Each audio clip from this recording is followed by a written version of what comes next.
عفيفي عاد. يعني عفيفي، احمد عفيفي، حس ان جماهير الزمالك محتاجه مسكن او محتاجه دواء بعد هزيمه الاهلي اللي هي مباراه 3 نقط برضو، ومكبر المواضيع وراح رازعنا بوست ملخصه انهاه بحكمه. قال ايه بقى الحكيم احمد عفيفي؟ قال لك اللي وزع الفلوس وزع البطولات، فما تزعلوش يا جماهير الزمالك، هو ده قدرنا، احنا محرومين من البطولات عشان محرومين من الفلوس.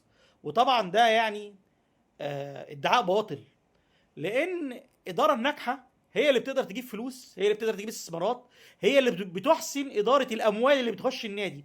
وهو على ما يبدو ما سمعش الكابتن حسام المندوه لما قال ان هم في المجلس الاداره دفعوا اكتر من مليار جنيه مديونيات واستحقاقات على نادي الزمالك بفضل فشل الادارات السابقه.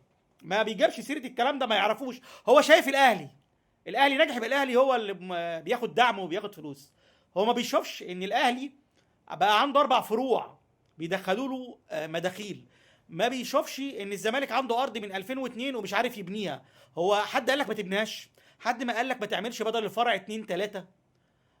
ما بيشوفش ان الاهلي بيبيع لعيبه زي وسام ابو علي بحوالي 9 مليون دولار، وبيبيع حمدي فتحي، وبيعير ديانج، وبيبيع محمد عبد المنعم للدوري الفرنسي، فبيدخل له مداخيل. ما بيشوفش ان الاهلي بيشارك في دوري ابطال افريقيا باستمرار، اللي من متطلباته يا تفوز بالدوري يا تحقق المركز الثاني. فايه اللي منعك؟ طب انت مش قادر تفوز بالدوري، بتقول ان في حاجات بتخلينا ما نفوزش بالدوري.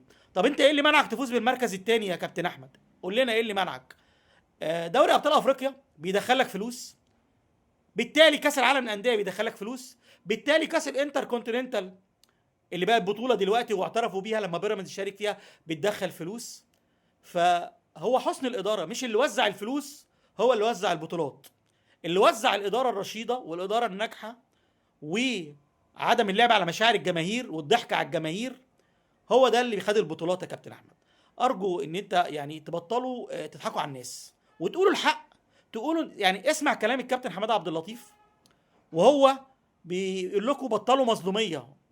اسمع كلام الكابتن حماده عبد اللطيف تاني عشان تبطلوا مظلوميه وتبطلوا وتلتفتوا لناديكم. نادي كبير للاسف، والله انا قلتها قبل كده كذا مره، انتوا اللي بتهدموه، ما فيش هدم من بره. كل اللي بيجي عايز يعمل نفسه المنقذ، انا البطل، انا اللي هطلع النادي من عصرته، وبيغرق النادي اكتر.